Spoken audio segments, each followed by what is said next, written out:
So the problem we want to solve today, we're going to look at a new tumbler. So many of you use these tumblers for keeping your drinks hot or cold. And in this case, we have some researchers that believe that they can use a new metallic mixture to possibly increase the heat retention.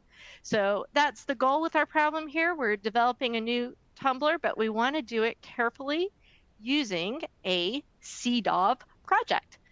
So CDOV stands for Concept, Design, Optimize, and Verify. Many of you that are in the continuous improvement space are probably used to DMAIC, right? Define, measure, analyze, improve, control. That's kind of the standard for Six Sigma projects. Well, the standard for design for Six Sigma, if we move into more of the R&D world of developing a new product or even a new process, we want to design it for Six Sigma so that we have very few defects. And so that's where CDOV comes in. Instead of a DMAIC roadmap, we're going to use a CDOV roadmap. The CDOV stands for concept. That's where we're going to define the project's goal and the customer's needs. So we're really going to tie the product we create back to the customer requirements. That's a really important piece of this. We're going to design, explore possible solutions, and create designs around that. We'll optimize those designs. So we're going to look at how to refine and optimize a design for performance and robustness, and then verify, test, and validate the final design to ensure it meets the customer requirements. So for many of you, this is probably new. You can actually see how a design for Six Sigma project works.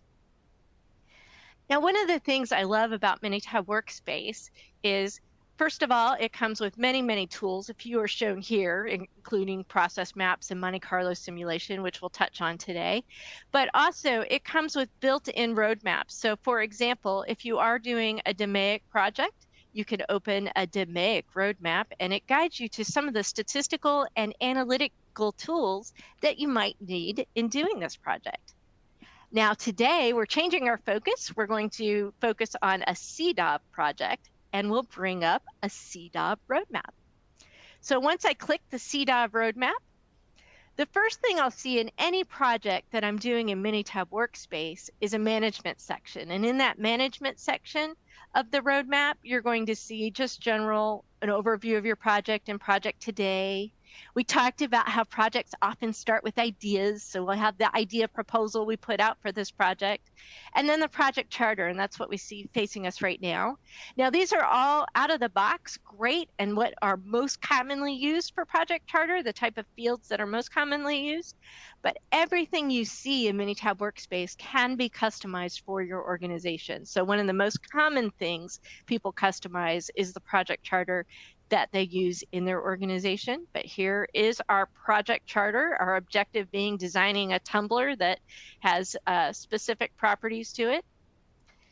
We also can track in our management section financial data, our team members and what they're doing, as well as our tasks. So that's just the overall management of the project that we're working on.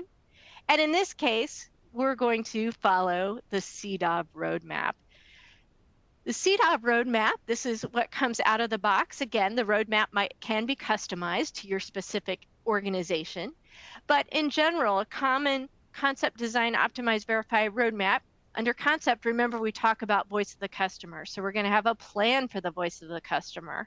We're going to summarize the results once we talk to the customer. A pairwise comparison matrix you'll see an example of, but it basically allows us to look at things in pairs in terms of customer requirements. We can pick the most important when we just compare two things at a time. A Pew matrix is another way to prioritize customer requirements. And then when we move to the design phase, we're really going to focus on two very important tools that you might not have experience with. One is House of Quality, and notice there's 3 of them in here. House of Quality matrix 1, 2, and 3. We'll talk about that. And then also FMEAs, failure modes and effects analysis, another very popular and very important brainstorming tool. There's 2 of them in here.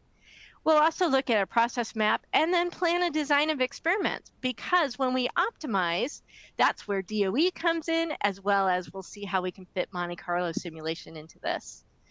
And then finally, just like in a DMAIC process, the verify phase includes things like controlling what you've found, right? So our control plan is really going to focus on how to control things so that the changes we've made and what we've developed stays in place as our new product goes into actual manufacturing. So along with that, we'll have control charts and capability analysis. So this is not only the roadmap that if you open CDOV in Minitab Workspace, you'll see, but also a roadmap for what we're covering today. So let's get started. All right, so in the concept phase, again, we're really going to focus on what the customer has to say, because when we develop products, we want them to follow the voice of the customer. One of the things that you'll find in Minitab Workspace are lots of forms that help guide you through various phases of either, say, a DMAIC project or a CDOV project. There is a voice of the customer planning worksheet, which kind of guides you into things like thinking about what the purpose of collecting the data is, what kind of questions you'd like to ask. In this case, we created a customer survey that we're going to use on LinkedIn. So that's our plan. But that's the first thing we're going to do is step back and kind of plan how we're going to obtain the voice of the customer and what sort of things we should think about while doing that. I can see I have a voice of the customer summary. And this is something I really love because what it does is it says, you know, we're going to take what the customer actually said. So who is the customer, what their actual comments are, and translate that to what that means in terms of a requirement. So for example, the customer might say, well, the tumbler was damaged when I dropped it. Okay, well, that's not a requirement in terms of design. That is a customer pain point. It has to do with durability. And now I need to define it as something measurable. So this voice of the customer summary turns those customer requirements into something I can measure. And a way to measure the tumbler's damaged when dropped, well, how about the tumbler does not dent when dropped from 5 feet? And we can test that. We have a measurable requirement of yes, no. Contents do not remain cold for 7 hours. Okay, so define cold, right? Into, well, we'll say remains below 65 degrees for more than 7 hours, etc. So what I'm doing is I'm translating the voice of the customer into something I can measure. The other thing that comes with Minitab Workspace is a lot of matrices for prioritizing. This one's called a pairwise comparison matrix, where it automatically filled this in with the requirements that came up from my VOC summary, right? Those are, we've automatically pulled those in, and then we compare them and we decide which one's more important.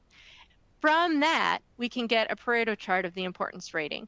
And when we do this comparison, we've got the data around that, right? We know what customers pulled out in our surveys and stuff as being the most important. So we can use that to fill out this comparison matrix, looking at each requirement two at a time and pulling out the most important.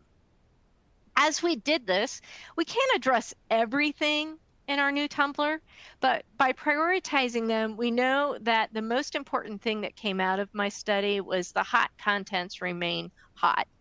So remember, that was kind of the goal of this tumbler experiment to begin with, and now we know it's been validated from the voice of the customer that this is our top objective here, is making sure the contents of this tumbler remain hot. The next ones were things like the tumbler doesn't leak and the tumbler should not exceed a certain weight. Those came in kind of second and third, but we're really going to focus on the hot contents remaining hot.